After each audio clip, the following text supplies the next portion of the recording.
राज शर्मा जी, बाकी सब तो ठीक, राहुल गांधी इसमें भी कूद पड़े क्या? पॉलिटिकल आदमी थे, उसमें भी आ गए, बोले ना नहीं इतने कपड़ों में राखी बांधेगी, कुछ देखे कौन माइकल लाल रोकेगा। होता है राज शर्मा जी। लेकिन मुझे एक बात बहुत दुखी लग रही है और आज मुझे अच्छा नहीं लग रहा है कि मैं ये सिर्फ इतना बताना चाहता हूँ कि क्या वो लड़की मंदिर में राखी बांध रही थी, कनॉट प्लेस के चौराहे में राखी बांध रही थी, कहीं तो नहीं जा रही थी बांधने के लिए। सब रूल्स एंड रेगुलेशन जानते हैं भाई, वो अपने घर में बांध रही थी। और यहाँ पे एक और बात है, यहाँ पे ना मैं आपकी बात को काटूं ना मेरी बात को कोई काटे, ये मेरी इच्छा है, मैं जो सोचता हूं वो अच्छा है। यार हमारे घर में भी भतीजी है, स्लीवलेस गाउन पहन के आएगी राखी बांधने बेटों को मेरे, हैं? और आप लोग क्या, मतलब मुझे नहीं समझ आ रही है क्या फैला दिया भाई। अरे यार ठीक है, वो हाँ मंदिर मस्जिद कहीं जाना है तो सोबर कपड़े, मतलब फिर अच्छा लगता है, वैसे जाओ अपने घर में, ये बच्चियों का त्योहार होता है। अच्छा वो राखी बांधते हुए कहीं गुरुद्वारे में तो दिखी नहीं थी, काटने को तो मेरी बात अभी काट ही देंगे आप। और रही बात राहुल जी को, आप इतना कह दीजिए तो क्या मोदी जी कहते हैं, अभी ये भी कहेंगे, अनंत भाई भी कहेंगे, क्यों नहीं कहेंगे भाई? राहुल जी इस देश के नेता हैं, बड़े आ गए। अब क्या हम बीजेपी से पूछ के कपड़े पहने जाएंगे? सब पहनते हैं। और मैंने ऐसे देखे हैं दोस्त भैया, मैंने ऐसे देखे हैं दूसरे की लड़कियों को नेकर पहनते हुए ताकते हैं और अपनी बेटी को उससे भी छोटी नेकर पहनाते हैं। कोई दिक्कत नहीं यार, डिस्क्रिमिनेशन क्यों कर रहे हो भाई? लड़की पायलट है, जेट विमान चला रही है, फाइटर चला रही है, क्या दिक्कत है आप बताइए? अभी मीनाक्षी जी कह रही थी वो भी मॉडल है, अच्छा वो बता रही थी, आपको उनकी बात अच्छी नहीं लगेगी, मेरी भी नहीं लगेगी मेरा, मगर आज मेरे से निवेदन है मेरी बात पे कोई कटाक्ष ना हो, मैं इस बात को कोई बुरा नहीं मानता। बस एक बात कहता हूं, शादियों में आप देखिए, आप तो खुद जाते होंगे बड़ी बड़ी शादियों में, यार हम क्या ब्लाउज देखने जा रहे हैं? हम भी तो नेकर पहन के घूमते हैं। मैं सैंडो बनियान पहन के बाहर खड़ा हो जाऊं, हम खड़े होते सैंडो पहन के, कभी हम सम्मान करते हैं, कोई गलत बात नहीं है। हम नेकर पहन के बाहर नहीं जाते सैंडो पहन के, ठीक है राज भाई, बिल्कुल बंद करना है। आपको अच्छी बात है, आप सैंडो भी मत पहनो। इस देश में बहुत सारे पुरुष ऐसे भी हैं जो सैंडो भी नहीं पहनते, वो भी अच्छे। अब रुक जाओ, राज भाई ने कहा वो तो घर के अंदर बांध रही थी, यहाँ गलत है, वो 100% गलत है। ये सार्वजनिक प्रदर्शन के लिए ही शूट किया गया है क्या? घर के अंदर में तो मैंने कहा आप दिगंबर हो जाओ, कौन सी पुलिस घुस सकती? कोई कानून आपको ना सामाजिक नियंत्रण है घर के अंदर, ना कानूनी नियंत्रण है। घर के अंदर आप ये मन तय कर लो कि आज हम दोनों नंगू नंगू रहेंगे तो रहो, कोई पुलिस पकड़ रही है यार, लेकिन खिड़की खोलोगे तो सवाल खड़ा होगा। इतनी सी बात नहीं समझ में आ रही?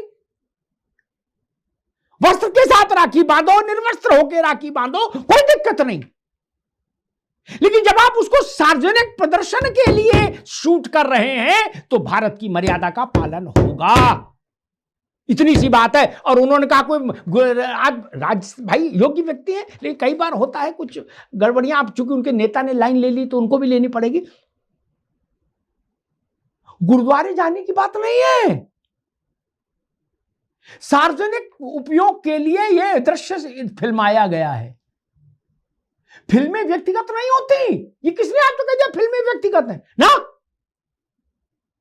तब तो फिर वो जो हर फिल्म, किसी भी फिल्म पर जो बवाल होता है कि इसको फूंक देंगे, नहीं चलने देंगे, तो फिल्म बनाने वाला कह सकता है ये तो मैंने अपने मन के लिए बनाई थी, नहीं ना, फिर सिनेमाघर में नहीं चलेगी ना,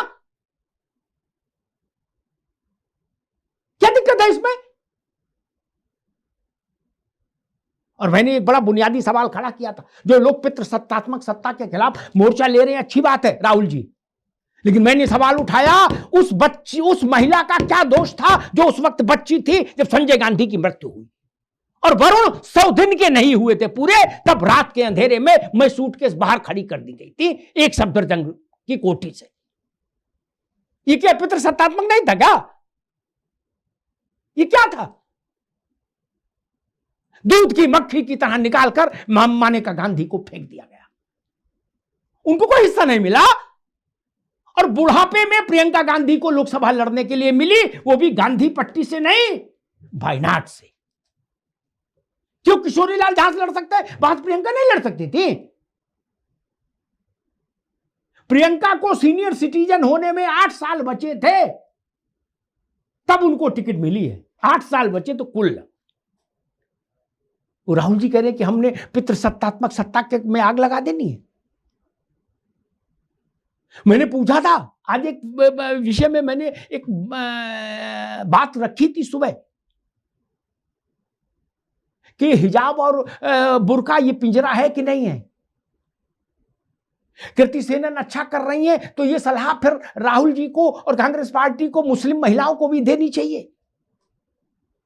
वो दम घोटू माहौल में क्यों रहे, उनको भी हवा लगे ठंडी, क्या बुराई है? नहीं, मांग करनी चाहिए कि भाई आप लोग भी ऐसे ही रहो। साहस है, साहस है तो बोल दीजिए। मैं मान लूंगा कि भाई ये आदमी बिल्कुल राणा सांगा के बाद यही आदमी हुआ भारत में ताकतवर। बोलिए ना। वो 20 मीटर कपड़ा काला लपेटे हैं जून के महीने में भी, मई के महीने में भी, उनकी मदद में कोई नहीं जा रहा।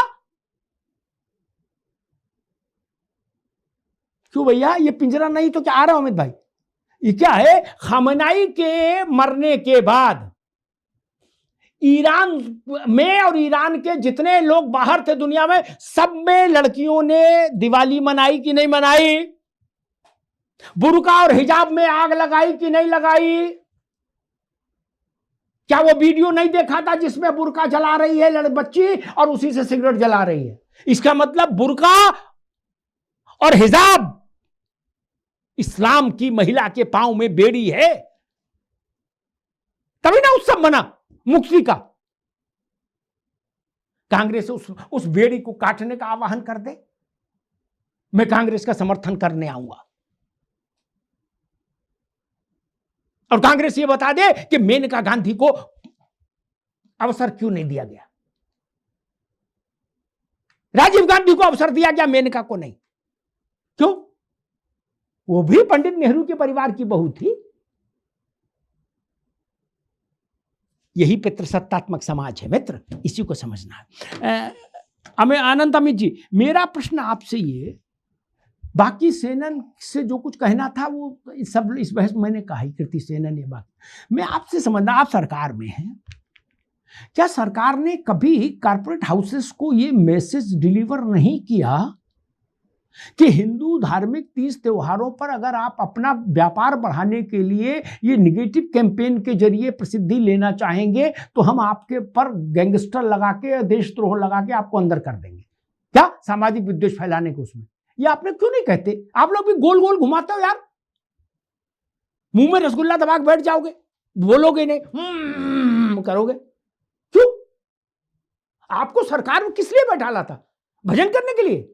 तो रावत जी के कम थे क्या भजन के लिए? आपको शासन के लिए बैठाला था। ये जब एक वो घड़ी बनाने में, नाम नहीं लूंगा कंपनी का, घड़ी और जेवरात दोनों बना दी, जब उस कंपनी ने बदतमीजी की थी तब भी सवाल उठा था, तब भाजपाइयों ने कहा था आगे से नहीं होगा, अब फिर हो गया। आप लोग कहां हो? किस लिए सत्ता में हैं आप लोग? इंग्लैंड, जापान, नीदरलैंड की व्यवस्था सुधारने के लिए, ये भारत की। अनंत में जी, भैया जी सर्वप्रथम आपको, सभी पैनलिस्ट को, आपके सभी दर्शकों को वंदे मातरम, भारत माता की जय।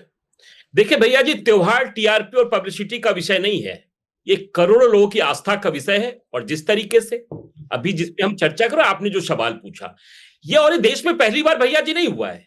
कभी नवरात्रा पे सनी लियोन जिस तरीके से प्रचार में आ जाती है, कभी होली पे किसी सर्प वालों का कुछ आ जाता है, कभी करवा चौथ पे आ जाता है, कभी दिवाली पे आ जाता है, कभी विवाह पे आ जाता है। और तमाम 2017 से लेकर 2026 तक आप देखेंगे तो लगभग 10-11 ऐसे विज्ञापन आए हैं। उसके बाद हमारी सरकार ने तमाम ऐसे कंपनियों को सलाह दिया है कि आप इस तरह का विज्ञापन नहीं करिए, देश को बांटने वाले विज्ञापन या देश के धर्म के आधार पर जिस तरीके से आप विज्ञापन कर रहे हैं, यह सख्ती मनाई है। लेकिन उसके बाद आज जिस तरीके से अभी 2-3 दिनों से मनुस्मृति को लेकर जो चर्चाएं चल रही है, तो मैं आपके माध्यम से पूछना चाहता हूं, इनको महिलाओं की बहुत चिंता है। ये बताइए, आज कंगना रनावत जी का आप बाइट दिखा रहे थे, यही कंगना रनावत जी को 24 के लोकसभा में जब टिकट मिलता है हिमाचल से, कांगड़ा से, तो कांग्रेस की सबसे बड़ी नेत्री जो बार बार टीवी पर आकर सुप्रिया सिनेट जी उनका भाव लगाती है और अपने सोशल मीडिया पे पोस्ट करती है। और इसी देश में हरियाणा में जब चुनाव होता है, रणदीप सुरजेवाला और इलेक्शन कमीशन उनको बैन करता है, महिलाओं के खिलाफ बोलती है। इसी देश में कमलनाथ जब चुनाव लड़ते हैं 2020 में मध्य प्रदेश से, इलेक्शन कमीशन को उनको उस प्रचार से बाहर करना पड़ता है, कैंपेन से। इसी देश में फूल सिंह बरैया, कांग्रेस का नेता, महिलाओं के ऊपर जो टिप्पणी करता है। लेकिन आज राहुल गांधी जी से हम ये भी पूछना चाहते हैं कि राहुल गांधी जी, एक वीडियो वायरल हो रहा है एक मुस्लिम बहन का, और जिसको एक मौलवी जिस तरीके से उसके सर को, बाल को काट रहा है, और वो बहन जिस तरीके से तरा रही है, लेकिन कांग्रेस एक बार भी नहीं करेगी। क्योंकि अभी रावत साहब सही कह रहे थे, अगर ऐसा करेंगे तो गुस्ताख नबी की एक सजा, सरतन से जुदा, सरतन से जुदा, सरतन से जुदा, ये पूरे देश में फैलने लगेगा। लेकिन आज एक नए हैदराबाद वाले वरिष्ठर साहब का भी भैया जी एक बयान आया है। उन्होंने मनुस्मृति पढ़ी है, मनुस्मृति का 7वां अध्याय पढ़ी है। तो मैं उस बारिस्टर को भी और कांग्रेस के युवराज राहुल गांधी को भी यह कहना चाहता हूं कि आप बार बार संविधान की बात करते हैं। इस देश के संविधान निर्माता बाबा भीमराव अंबेडकर साहब की पुस्तक है, प्रवक्ता है सब पागल, पार्टीशन ऑफ इंडिया। आगरा में भर्ती अगर कर दूं, उसको अगर सामने 215 से लेकर 230 नंबर पेज आप पढ़ लेंगे तो बाबा भीमराव अंबेडकर साहब ने बताया था कि इस देश में हिजाब के खिलाफ और जिस तरीके से बुर्का के खिलाफ उन्होंने आलोचना की है। और जो आप कह रहे थे कि जो पर्दे के अंदर रहती है, उन्होंने पर्दा प्रथा से बाहर करने की बात की है। लेकिन कांग्रेस को यह भी जानना होगा कि इस दुनिया का सबसे बड़ा 5 देश, मुसलमानों का देश, क्या कभी शेख हसीना को किसी ने बुर्का में देखा है क्या? नहीं देखा होगा। किसी के पास तस्वीर है क्या? बेनजीर भुट्टो को किसी ने देखा क्या? इंडोनेशिया इस दुनिया का सबसे बड़ा मुस्लिम कंट्री है, उस देश की पूर्व राष्ट्रपति या उनके परिवार के किसी लोग को बुर्का में देखा क्या? किसी ने नहीं देखा हिजाब में। लेकिन सिर्फ और सिर्फ इस देश में कुछ दलों को की राजनीति करनी है। ऐसे लोगों को ये बताना होगा कि ये देश जो है सर्वधर्म का देश है अपने तरीके से। लेकिन जिस तरीके से अभी मॉडल दीदी कह रही थी, दीदी ये भी बताइए, ये हम सर्व समाज में रहते हैं, हमारे समाज में एक, ये तो महात्मा गांधी जी को राष्ट्रपिता का तो कोई देश ने, कोई संविधान ने तो नहीं दिया, लेकिन लोग कहते हैं राष्ट्रपिता। उसी तरीके से लोगों को जब जाना होता है तो वस्त्र पहन के जाते हैं, क्योंकि हमारा सर्व समाज जिस तरीके से, जिस हम समाज से आते हैं, उस समाज में इस तरह के वस्त्रों की कोई जगह नहीं होती है। और इस तरह का गलत नैरेटिव सेट मत करिए दीदी। ये देश सनातनियों का देश है, सर्वधर्म का देश है। ये देश जिस तरीके से आगे बढ़ रहा है, आज तभी हम दुनिया में हमारे देश का डंका बज रहा है, क्योंकि हमारी सभ्यता, हमारी संस्कृति, यही हिंदुस्तान की पहचान है। जी भैया जी। रूपा पांडे जी, ठीक है, रुको भाई, मैं एक सेकंड रुको। रूपा पांडे जी, जब ये हिजाब पर फैसला आया high court, Allahabad high court का, तो कांग्रेस ने अपनी अधिकृत टिप्पणी में कहा, ऑफिशियल कमेंट में कहा, पवन खेड़ा ने, कि इस तरह के धार्मिक मामलों पर मुस्लिम धर्म गुरुओं को ही फैसला करना चाहिए और किसी को नहीं। ठीक, ओके। लेकिन हिंदुओं के धार्मिक मामलों पर राहुल गांधी जी को फैसला करना चाहिए। वो हिंदू धर्मगुरु हैं क्या? मुस्लिम के मामले में राहुल जी की पार्टी ने एम्बार्गो लगा दिया, प्रतिबंध लगा दिया कि केवल मुस्लिम धर्मगुरु ही बोले, बाकी कोई नहीं बोलेगा। ओके, वो ये तो नहीं कह सकते थे कि हाई कोर्ट क्यों बोला, तो उसमें कंटेम्प्ट हो जाता, जेल हो जाती। लेकिन उन्होंने ये कहा कि केवल मुस्लिम धर्मगुरुओं को बोलना चाहिए। लेकिन रक्षाबंधन से लेके और मनुस्मृति तक सारे धार्मिक विषयों पर आदरणीय राहुल जी को बोलना चाहिए। वो जगत गुरु हैं, महामंडलेश्वर हैं, शंकराचार्य हैं, परमहंस हैं। हिंदू धार्मिक नेतृत्व श्रृंखला में वो क्या है रूपा जी?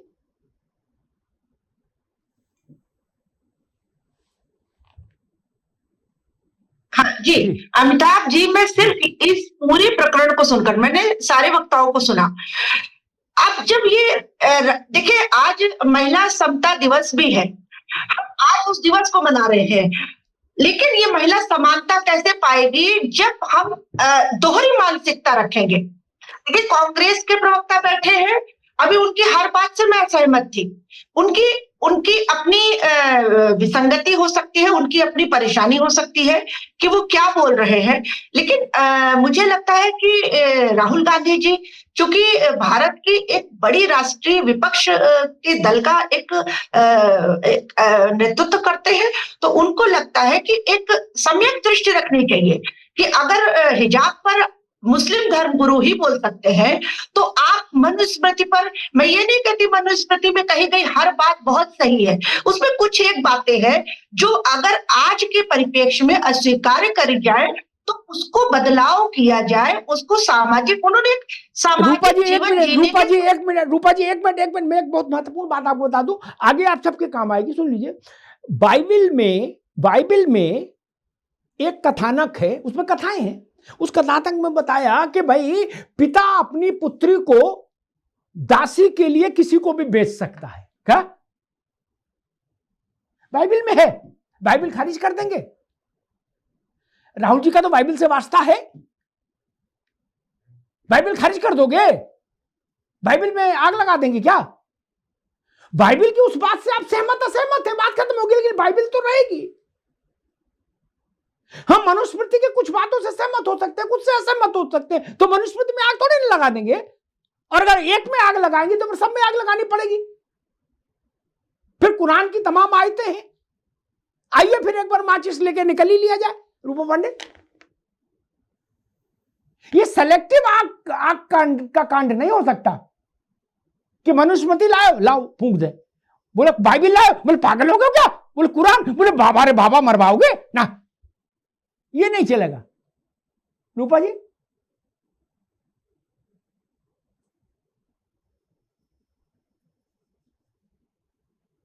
म्यूट है, इसको अनम्यूट करो भाई। सर मुझे आवाज नहीं स्पष्ट आ रही है, कुछ इंटरप्शन है, मुझे लग रहा है तकनीकी। मैंने सिर्फ इतना कहा कि सारे धार्मिक ग्रंथ या तो अस्वीकार करिए या सारों की मर्यादा का पालन करिए, ये कहा मैंने।